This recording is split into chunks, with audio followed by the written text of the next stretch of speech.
लाया तो बीजेपी को कश्मीर में एनसी ने तो उमर साहब का ही बयान क्या है, वो कह रहे हैं कि मुझे फख्र है कि मैं मिनिस्टर रहा बीजेपी में हाँ। मगर उस बीजेपी और इस बीजेपी कोई में बहुत फर्क है। इस बीजेपी उस बीजेपी में नहीं ऐसा, वो कहीं 47 में और आज फर्क है। तो ये क्या ये सही नहीं है कि अगर आप भी इस अलायंस में जो नॉर्थ कश्मीर में आप भी खड़े होते सजाद साहब के साथ, तो आजाद साहब आज दो नारे चल रहे हैं, एक डेवलपमेंट की बात है, दूसरी नहीं, डेवलपमेंट की बात हम अकेले कर रहे हैं और नहीं, कुछ और लोग भी कह रहे हैं कि डेवलपमेंट, दूसरे लोग कह रहे हैं आईडीटी को बहाल कर। इन चीजों में छोटी चीजें, ये चीजें मैं गिनूंगा तो उसके नीचे दब जाएंगे और लोगों में मुंह दिखाने के काबिल मेरे। तो ये जो सुई चली गई है, क्या आप मानते हैं कि जो इस वक्त लीडर्स कह रहे हैं कि हम वापस लाएंगे वो चीज़ जो आपसे छीना गया है? आज़ाद साहब, केएनएस के इस खुसूसी प्रोग्राम में आपका खैर मकदम है, क्योंकि पूरे मुल्क के साथ साथ जम्मू कश्मीर में भी सियासी सरगर्मियाँ उरूज पर हैं, तो उसी हवाले से आप भी श्रीनगर में हैं, तो आज जो आपने आज तक सिचुएशन अपने सूरत हाल देखी, तो क्या लग रहा है जो लोगों का आपको आप लोगों के पास गई है, तो क्या रिस्पॉन्स है? नहीं, अच्छा लग रहा है कि सब पॉलिटिकल पार्टीज हिस्सा ले रही हैं और कंपेन कर रही है अपने अपने इलाकों में और इलाकों से बाहर भी कर रहे हैं। और सबसे बड़ी खुशामदीद चीज़ जो है कि बड़े अमन में के माहौल में, शांति के माहौल में पिछले 2 महीने से ही प्रचार चल रहा है।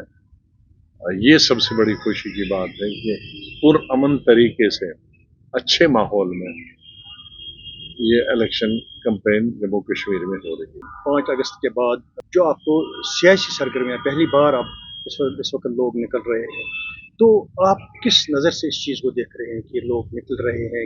आज तक ये कहा जा रहा था कि इनको बंद रखा गया है, तो क्या लग रहा है आपको? मैं यही बता रहा हूँ कि किसी को बंद तो नहीं रखा गया था। जो बंद है वो ऑफिशियली बंद है, अनऑफिशियली कोई बंद है। आज ये कोई नहीं कह सकता। मैं देख रहा था कि पिछले हफ्ते से कह रहे थे हमारे 4 आदमी बंद है, 6 आदमी बंद है, तो आज जो वो भी गलत साबित हुआ। अगर बंद रखना होता तो फिर इंजीनियर रशीद के लोगों को बंद रखते, जो हजारों की तादाद में आज हर जिला, हर असेंबली कॉन्स्टिट्यूंसी में, हर गांव में, हर कस्बे में और शहर में निकलते हैं। हालांकि वो खुद जेल में है, सेंट्रल जेल में है, लेकिन उसके सपोर्टर्स को कोई बंद नहीं कर रहा है। तो कल जमात इस्लामी का बयान सामने आया है। पहली बार जमात इस्लामी कह रहे हैं कि इलेक्शन में हिस्सा लेना कोई हराम नहीं है, इलेक्शन बाइकाट। काश उन्होंने 40 साल से 50 साल से कहा होता तो शायद हालात यहाँ तक पहुँचते नहीं। आजकल तो ये भी बड़ी मुसीबत है ना, कौन लीडर कौन पार्टी कब ऐसे होती है, कब ऐसे होती है, सेंटर से लेकर उस स्टेट तक। इसको ठीक किया, अच्छा किया। चलो, उनके लिए भी मैं वही कहूँगा कि अगर प्राइम मिनिस्टर रास्ते पर आ गए 15-20 दिन के बाद, तो ये भी तो रास्ते कम से कम 50 साल के बाद आ गए। पार्लियामेंट में एक शुरुआत करनी चाहिए, एक पता लगेगा कि कहाँ क्या है और हमारे नए उम्मीदवार भी सीख जाएंगे। क्योंकि मेरी कोशिश है ज़्यादा से ज़्यादा नए लोगों को लाने की। कश्मीर में इस वक्त देखेंगे कि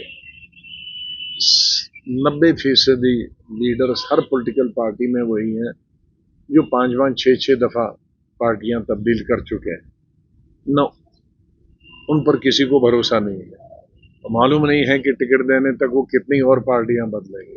तो इसलिए मैंने कोशिश की कि एक नए पढ़े लिखे नौजवानों को लाएं और जिनकी दिलचस्पी अपने आप में, अपने फैमिली में, अपने परिवार में एमएलए, मिनिस्टर, चीफ मिनिस्टर बनने की न हो क्या रहा। आज जितने भी इलेक्शन लड़ रहे हैं या चीफ मिनिस्टर लड़ रहे हैं या उनकी फैमिली के मेंबर्स लड़ रहे हैं, तो मैं चाहता था कि इस सियासत को ज़रा फैमिली से बाहर हट के चलाया जाए, क्योंकि आम लोगों में ये सियासत चले जाए, आम लोग ही उनके रिप्रेजेंटेटिव्स बने।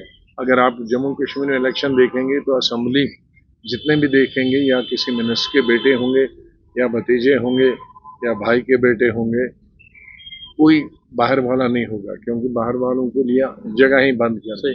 तो मैं उन बाहर वालों के लिए जो कि रियासत जम्मू कश्मीर के लोग हैं, और जो वाकई डेवलपमेंट में, क्योंकि ये भी एक बड़ी मुसीबत हो गई है कि जम्मू कश्मीर में अब 75 साल में लीडरों ने आदत लगाई है लोगों को सिर्फ स्लोगन पर, नारों पर वोट देने के लिए। वो डेवलपमेंट पर नहीं बोलेंगे, वो अस्पताल पर नहीं बोलेंगे, वो स्कूल पर नहीं बोलेंगे, कॉलेज सड़कें पर नहीं बोलेंगे। वो बोलेंगे कि आज इज्जत का सवाल है, आज आज़ादी चाहिए हमें, परसों और कुछ। तो हर इलेक्शन में वो एक नया नारा देंगे लीडर, और नए लोग भी उसी नए नारे पर वोट देंगे। और 5 साल फिर वो कोई ना डेवलपमेंट करेंगे, कुछ नहीं करेंगे। क्या उस पर तो हमने वोट मांगे थे। सर इसी सवाल का जवाब कल उमर अब्दुल्ला ने दिया है कि ये जो खानदानी राज के बारे में बात हो रही है कि अब पहले बाप फिर बेटा फिर ये, तो ये लोगों को डिसाइड करना है, ये कोई और नहीं डिसाइड कर रही है, लोगों को डिसाइड करना है किसको वोट देंगे किसको नहीं देंगे। ये खानदानी राज पर उंगली उठाना है, ये गलत बात है। तो क्या अब आप देंगे, जो देंगे वही खाएंगे। आज आप राशन कार्ड पे चावल आटा देते हैं तो वही खाएंगे ना। चीनी नहीं देते हैं, चीनी बंद कर दी। तो जो आप देंगे टिकटें ही वही देंगे, तो लोग तो वही लड़ेंगे। आप टिकटों के बगैर आप टिकटें ही खुद जरा फैसला करेंगे। हम फैसला करेंगे किसी चीफ मिनिस्टर को या उसके एमएलए के या मिनिस्टर के बेटे को नहीं देंगे। देखें कितने जीत के आते हैं, डबल जीत के आते हैं। तो आप मानते हैं इस चीज को, अब लोगों ने भी समझ लिया कि अब खानदानी राज जो नहीं, मैं खानदानी राज एक चीज है, बहुत सारी दूसरी चीजें हैं। असली जम्मू कश्मीर में खानदानी राज के अलावा जो चीज है कि जो हिंदुस्तान में दूसरे स्टेटों पर जिन पे वोट होते हैं वो डेवलपमेंट पर वोट होते हैं। जम्मू कश्मीर एक ही स्टेट है जहां 75 साल से कोई डेवलपमेंट पर वोट नहीं हुआ। मैं भी जब जीता था इलेक्शन तो मैंने वोट डेवलपमेंट में नहीं मांगे थे, हमने तो वोट मांगे थे और जीत गए, लेकिन कोई प्रॉमिस नहीं किया था। तो आजाद साहब आज दो नारे चल रहे हैं यहाँ, एक डेवलपमेंट की बात है, दूसरी नहीं, डेवलपमेंट की बात हम अकेले कर रहे हैं और कोई नहीं, कुछ और लोग भी कह रहे हैं कि डेवलपमेंट, दूसरे लोग कह रहे हैं आइडेंटिटी को बहाल करना। आइडेंटिटी ये 75 साल से चल रहा है, ये नया नारा नहीं है। क्योंकि हम नए आबादी, ये नई पॉपुलेशन भूल गई होगी। ये 1947 से आइडेंटिटी की बात चल रही है। 1947 से यही नारे चल रहे हैं, आइडेंटिटी, आज़ादी, खुद मुख्तारी, सेल्फ रूल। यही हर इलेक्शन में है। हर इलेक्शन के लिए एक नया नारा दिया जाता है और जीता जाता है, और लोग भी उसी नए नारे पे वोट देते हैं। तो आपको लग रहा है अब अगर दूसरे एक तरफ आइडेंटिटी की बात कर रहे हैं लोग कि बहाल करना, ये डेवलप, ये सड़कों का मसला नहीं है आज, ये पुलों का मसला नहीं, ये पानी का मसला नहीं, अब आइडेंटिटी की बात है। फिर आइडेंटिटी की बात सबसे ज्यादा इंजीनियर से होना चाहिए, फिर तो उसी को 75 सीटें जीतनी चाहिए। फिर तो सबसे बड़ा नारा उसी का। यानी आप मानते हैं कि ये मैं कहना ये सब लोगों को गुमराह करने की आइडेंटिटी की बातें हैं। आइडेंटिटी की बातें हैं, आप अपना डेवलपमेंट करो, आप लोग खुश रखो, आप सड़कें बनाओ, स्कूल बनाओ, अस्पताल बनाओ, डॉक्टर्स दे दो, इंजीनियर दे दो, एम्प्लॉयमेंट दे दो बच्चों को। वो आइडेंटिटी है। ये नारों पे लोगों को गुमराह करना और वोट लेना, हुकूमत बनाना, ऐश करना। तो उसमें उमर अब्दुल्ला ने कल चैलेंज किया, अगर हमें इस नारे पर वोट नहीं दिया, रिजेक्ट किया गया है, हमें वोट नहीं दे रहे हैं लोग, तो लोगों का फैसला है, वरना हमने लोगों में छोड़ा है, हमें इस वक्त वकार को बहाल करना है, इज्जत को बहाल करना है, जो हमसे छीना गया वो बहाल करना है। जो जहाँ छीना जा रहा था तो वहां उनके एमपी बोले नहीं। छीना जा रहा था पार्लियामेंट में, उनके 3 एमपी थे, एक बात भी नहीं की। जिसको छीना जा रहा था उसको तो आपने बात नहीं की। अब क्या बात करने से फायदा। तो आजाद साहब आप खुद भी साउथ कश्मीर से कैंडिडेट थे, तो एकदम आपने वापस निकाला अपना? नहीं, सब हमारे साथियों ने कहा कि अब आप एक जगह फंस जाएंगे तो हमारी कैंपेन कौन करेगा। यानी उसमें कोई ये कुछ लोगों का ये मानना, ये पीछे से ही दबाव था कि आजाद साहब वापस निकाले ये अपना? नहीं, हमारा कोई दबाव नहीं है। वो दबाव के आदि वही पार्टियां हैं यहाँ की, 75 साल से दबाव, सेंटर के दबाव में चलती हैं आती हैं। मैं कभी सेंटर में अपनी कांग्रेस पार्टी के सेंटर के दबाव में नहीं आया, और दूसरे दबाव को तो मैं मानता ही नहीं है। ये आदत यहाँ की रीजनल पार्टीज की आदत है, ऊपर से दबाव क्या आएगा तो उसी पर चलो। तो हाल ही में एक बयान आया, फारूक साहब ने कहा कि जो भी आज़ाद साहब की तरफ से बयान आता है ये खुद नहीं देता है, इनको डिक्टेशन होती है। ये वो डिक्टेशन सुनने की यहाँ की एनसी को है, हमारा डिक्टेशन सुनने सुनते हैं, क्योंकि उनकी 75 साल से डिक्टेशन की आदत है। वो सब जानते हैं, आप इतिहास पढ़िए किस प्राइम मिनिस्टर ने किस यहाँ के लीडर को कब क्या डिक्टेशन दी और क्या किया। तो आज आपने ऑफिशियली रशीद का सपोर्ट किया है। देखिए, मैंने कल उस पर भी बताया दिया था क्या नॉर्थ में मैंने सब लोगों को बुलाया था, क्योंकि हमारा कैंडिडेट नहीं था। सब जो हमारे लीडर्स थे उनको बुलाया था कि भाई हमारा कैंडिडेट नहीं है, और मैं ये नहीं कहूँगा कि घर बैठो, नोटा के मैं हक में नहीं हूँ, अपने वोट का इस्तेमाल करना चाहिए। तो मैंने तीनों का कहा था, एनसी का भी, पीडीपी का, मैंने कहा एनसी है और लोन साहब की पार्टी है और इंजीनियर रशीद है। तो उसमें तकरीबन 100% लोगों ने दो ही पार्टियों का बारे में बोला। कहा इंजीनियर रशीद, मैंने कहा क्यों? कहा जी वो एमपी एमएलए था तो हम जाते थे, हमारे साथ आता था एसपी के पास, डीसी के पास, शोर मचाता था।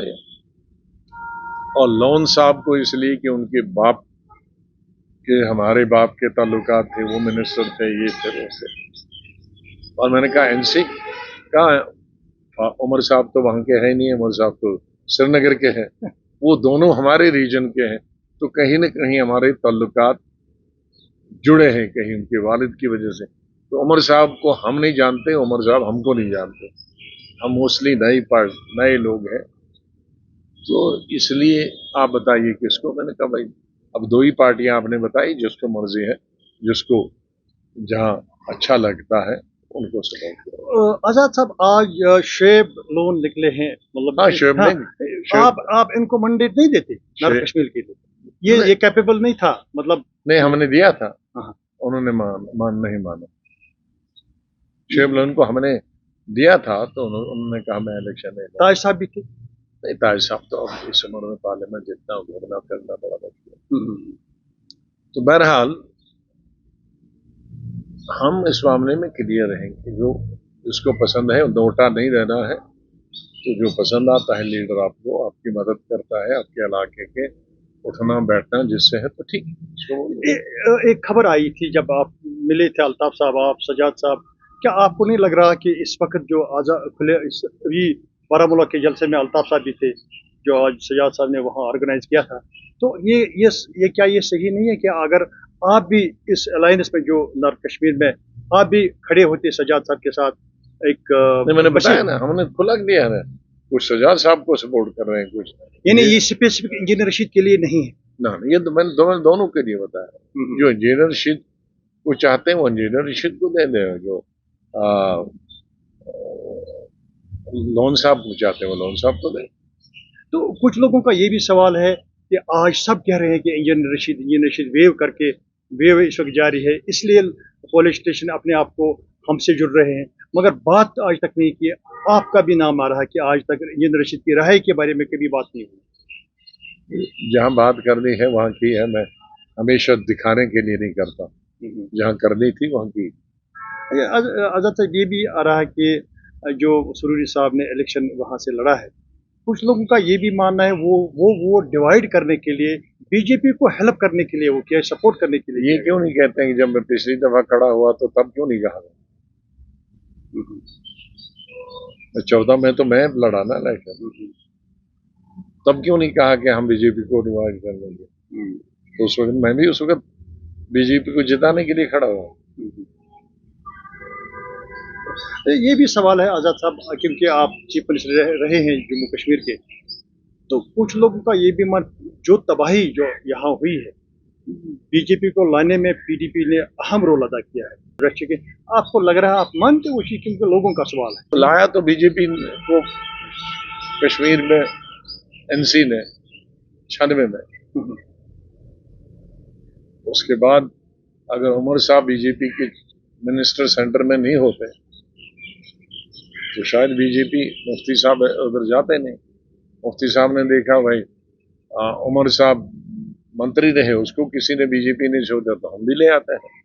तो दरवाजे तो बीजेपी के कश्मीर में एनसी ने खोले हैं, फारूक साहब और उमर साहब ने खोले हैं। तो मैं अभी देख रहा था बीजेपी के वाइस प्रेसिडेंट जो स्टेट के हैं और इंचार्ज कश्मीर के हैं, वो कह रहे तो ये फैमिली, फारूक फैमिली तो हमारे बीजेपी के साथ 96 से है, 96 मंत्री हैं। आप उनका स्टेटमेंट पास सुनिए, जो कश्मीर इंचार्ज है, वो तो आप पले पहुंचे बीजेपी में।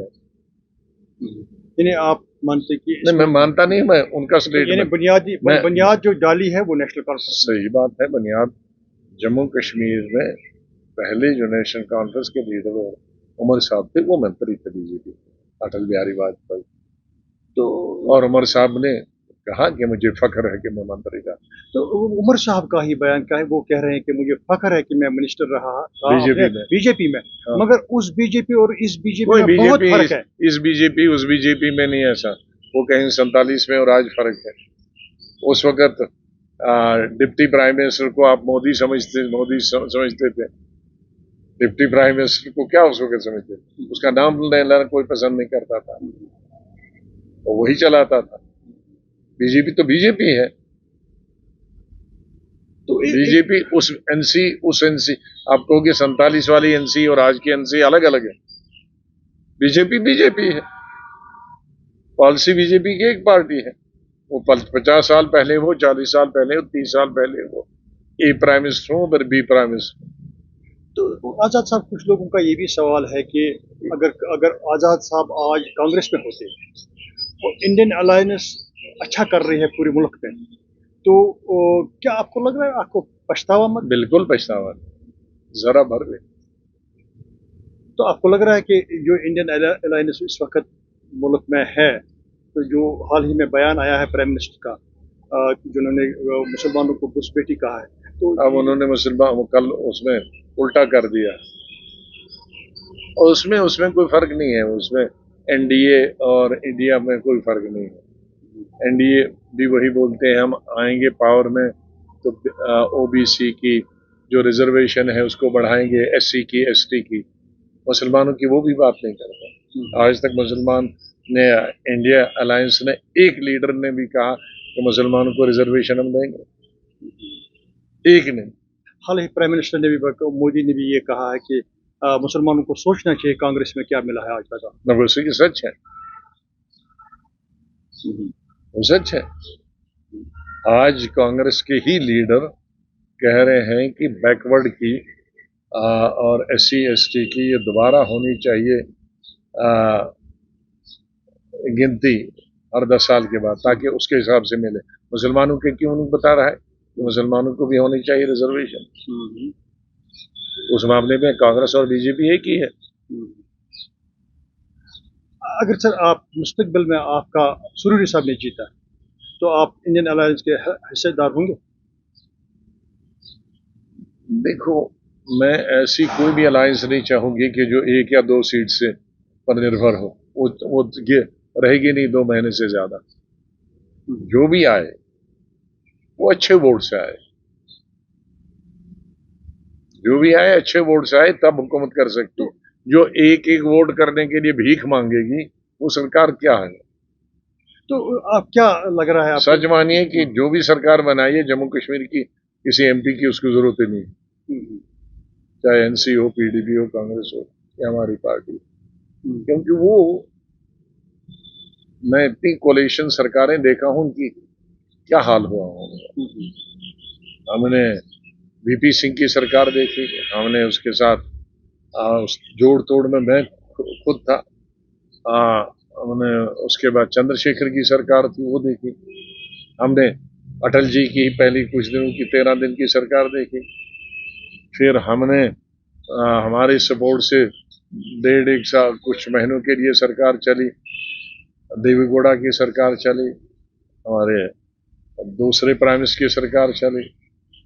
तो ये सरकारें जो इस तरह से बनती हैं, वो सरकारें रीजनल पार्टीज जो बड़ी हैं उनका फायदा उठाता है। जैसे यूपी उठाती है, बिहार उठाती है, मध्य प्रदेश उठाती है, या महाराष्ट्र उठाती जिनके 30-40 एमपी होते हैं, वहां भी 3 वाले एमपी को कोई पूछता नहीं है, 2 वाले एमपी को कोई नहीं पूछता, उसको लेता भी कोई नहीं है।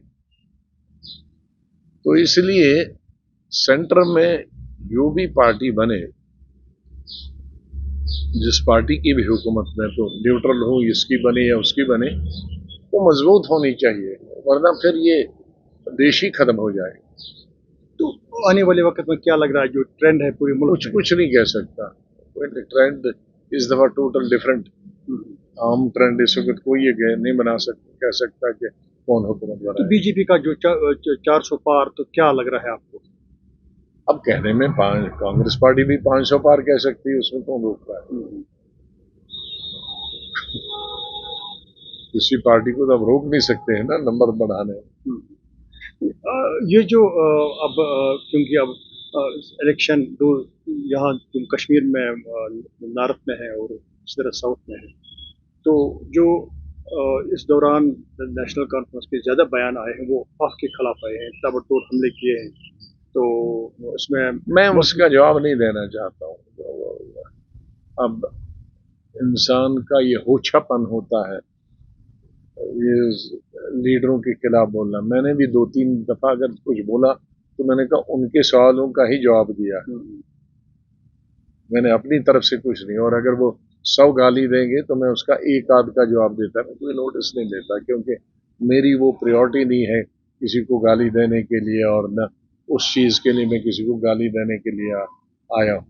तो आप उसमें आपको क्यों ये टारगेट क्यों बनाया जा रहा है? अब टारगेट इसलिए बनाया जाता है, उसका मतलब है डरते हैं, उसका मतलब है खौफ है। तो ये जो आपने अभी इंजीनियर रशीद की बात की है, कुछ लोगों का ये भी सवाल है कि ये जो एक साइलेंट लोग हैं जिन जो आज तक चुप करके बैठे, वो उनको एक टेकर की हैसियत से इंजीनियर रशीद का नाम मिला है। हो सकता है, क्योंकि मैं खुद देख रहा हूं कि ये इतनी पॉलिटिकल पार्टीज थी, तो नेशनल, रीजनल, तो ये तो किसी के साथ जा सकती थी, तो एक इंडिविजुअल लीडर के पीछे क्यों निकले, जो न मंत्री रहा है, न चीफ मिनिस्टर रहा है, न कोई पावर उसके साथ रही है, तो ये कहीं न कहीं आपको नहीं लग रहा ये सेंटिमेंट आगे चला रहा है? सेंटिमेंट जो मेरे ख्याल में जो बाकी लीडर यहाँ रीजनल पार्टीज 75 साल से सेंटिमेंट्स को खेल रहे थे, इन्होंने उससे बड़ा लंबा सेंटिमेंट की लकीर खींची। यानी ये उसी की हाँ, जो जैसे मैंने कहा ना कि सेंटिमेंट्स को ज्यादा फौकियत दी जाती है कश्मीर में या मुस्लिम इलाकों में, चाहे वो चिनाब वैली हो या कश्मीर, और ख़ास तौर से चिनाब वैली और कश्मीर की जो आइडियालॉजी या पॉलिटिकल सोच और ज़बान एक ही है, और चिनाब वैली भी कश्मीर का ही हिस्सा, यहीं से 200-250 साल पहले से गए हैं, इसीलिए ज़बान एक है। तो यहाँ स्लोगन्स का ज़्यादा असर रहता है, रीजंस का कम रहता है। तो आपको भी आजाद साहब टैग किया जाता है बीजेपी के साथ, क्योंकि अरे मैं कह रहा हूँ टैग कौन करेगा, वही जो मंत्री वहाँ रह चुके हैं, वहाँ जो हुकूमत में रह चुके हैं। तो मैं तो बीजेपी की हुकूमत में रहने ही रहा हूँ, मेरा रिकॉर्ड भी 7 साल का मोदी के वक्त में 7 साल लीडर अपोजिशन रहा, और एनसी और पीडीपी एमपी रही। देखिए कितनी दफा उनके खिलाफ बोला, और मेरी यूट्यूब से निकालिए सब स्पीचेस कितने खिलाफ निकाली। कल उमर अब्दुल्ला ने कहा कि सिर्फ आजाद साहब ही बाहर थे, सब लीडर बंद थे 5 अगस्त के बाद। क्या कर रहे यानी सब लीडर बंद थे, जेलों में थे, मतलब सिर्फ आजाद साहब वाहिद साबिका चीफ मिनिस्टर जो खुले थे। जो मैंने सवाल पूछा था उनसे, अब उमर साहब थोड़ा पार्लियामेंट्री प्रोसीजर अभी भी नहीं समझे हैं। सीएम रहना कोई बड़ी बात नहीं है, सेशन चल रहा हो तो लीडर ऑफ अपोजिशन को अरेस्ट करना आसान नहीं बगैर रीजन। अच्छा सब एक इम्पोर्टेंट सवाल ये है कि ये जो रेस्टोरेशन की बहाली के बारे में जिस तरह ये कह रहे हैं कि हम आइडेंटिटी में 370 को बहाल करेंगे, 35A को बहाल करेंगे, जो हमसे छीना गया ये बहाल करेंगे, इस पर लोगों से वोट हम ले रहे हैं, तो वोट देंगे लोग। तो ये नेशनल कॉन्फ्रेंस का ये नहीं, नेशनल कॉन्फ्रेंस का आप नहीं, आप वो तो सिर्फ 307। आपको लग रहा है कि जिस तरीके से ये कह रहे हैं लोगों को, क्या लोग देखो उस बहकावे में आएंगे? देखो, स्टेटहुड तो गवर्नमेंट ऑफ इंडिया ने मान लिया है पहले ही, और वो भी हमारी 6 तकरीरों के बाद, क्योंकि एनसी के किसी लीडर ने तो तकरीर की नहीं, मैंने 6 तकरीरें पार्लियामेंट में की है। एक ही ज्यादा मशहूर हुई, बिल आया, इंट्रोड्यूस हुआ, फला हुआ, तो उसके बाद उन्होंने माना। और मैंने कई हवाले दिए हैं जिनका उमर फारूक साहब ने जिक्र भी किया था कि मैंने किस तरह से हवाले दिए, भाई गुजरात से कैसे बेहतर जम्मू कश्मीर था। अभी जब मैंने ज्वाइन नहीं किया था तो फारूक साहब अप्रिशिएट करते थे हमारी तकरीरें। अब जब से वहां उनके हिस्सा में लगा कि हमारा हिस्सा खा जाएंगे, है? तो तब से बौखला गए। वरना पहले ईमानदारी से जो हमारा कंट्रीब्यूशन था उसको एक्नॉलेज करते थे उमर साहब भी और फारूक साहब भी। उमर साहब ने भी कह दिया था कि जब मैंने अभी छोड़ दी ये मेडिकल कॉलेजेस गुलाम नबी आजाद ने दिए, मैं ज्वाइन यहाँ कर दिया तो कहा नहीं, ये सेंट्रल गवर्नमेंट ने दे दिया। तो जल्दी तब्दीली यहाँ। कल मैं फारूक साहब का स्पीच सुन रहा था, उसमें उन्होंने कहा कि मेरी बदकिस्मती थी जब 96 में मैंने आजाद साहब को यहाँ लाया, लेकिन मैं पछता रहा हूँ। लेकिन मैंने ये नहीं कहा कि मेरी गलती थी कि उनको लंदन से वापस 4 साल के बाद लाया। इनको टिकटें में लंदन भेजता था और जब वहां से बुलाता था और चीफ मिनिस्टर बनाए। मैं ऐसी छोटी चीजों में नहीं जाता, फिर तो हम गिनेंगे बहुत। फिर तो मैं ये भी गिनूंगा कि इनकी प्रेजेंस में पैसे कौन देता था इसकी पार्टी को 4 साल। इनको मालूम है, अभी तक मैंने बताया नहीं और मैं बताना भी चाहता हूँ। इतना नीचे नहीं जाना चाहता। इनको मालूम है 5 साल इनकी पार्टी 96 तक कैसे चली, कौन पैसा देता था, तो अब किसके कहने से देता था? मेरी पार्टी देती थी, लेकिन मेरे कहने से। एक उनमें जो लेता था, एक अब नहीं है, एक अभी भी जिंदा।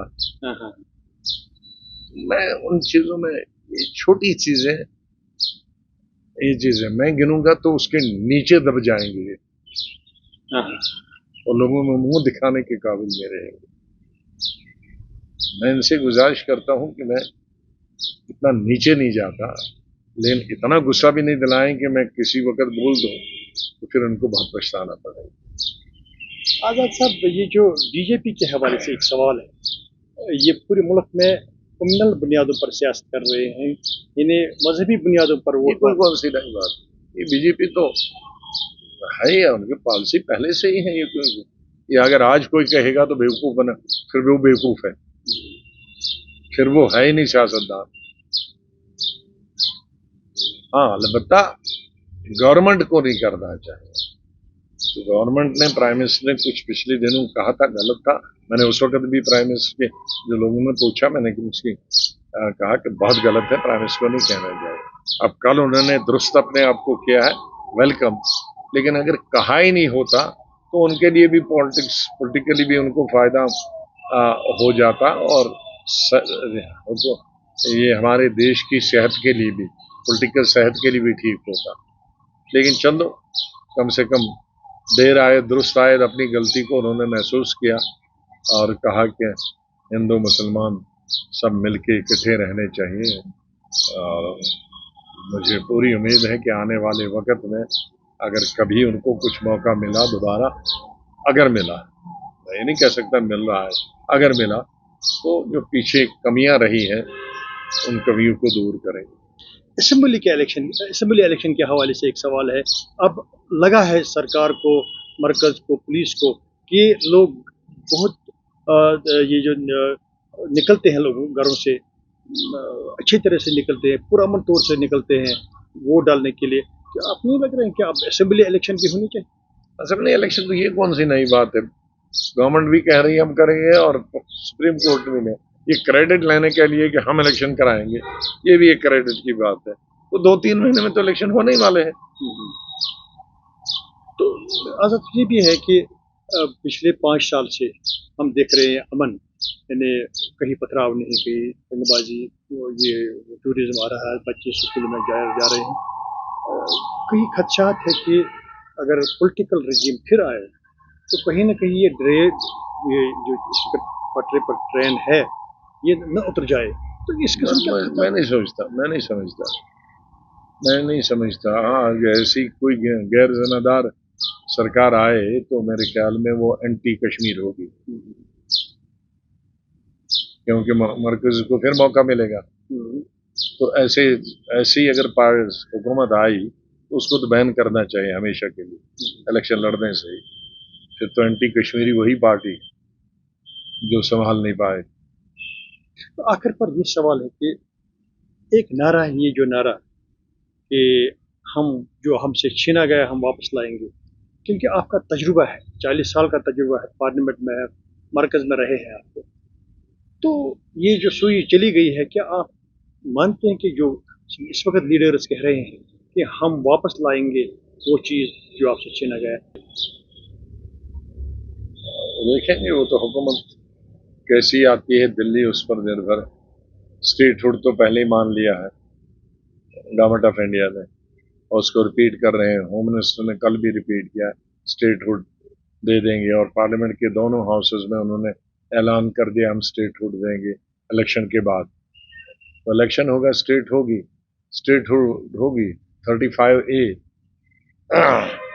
35A स्टेट गवर्नमेंट खुद कर सकती है, उसको पार्लियामेंट को करने की कोई जरूरत नहीं है। तो यही था वापस आना, तो उसमें ये आए या ना आए उसके बगैर भी हो सकता है। तो सुनने में ये आया कि मुस्तकबिल आप ही चीफ मिनिस्टर कैंडिडेट होंगे। नहीं, कैंडिडेट तो यहाँ लोग जिसको चुनेंगे वो चीफ मिनिस्टर होगा, जिसको वोट मिलेंगे वो चीफ मिनिस्टर होगा। तो बात करने के लिए आज़ाद साहब बहुत बहुत शुक्रिया। बहुत बहुत शुक्रिया।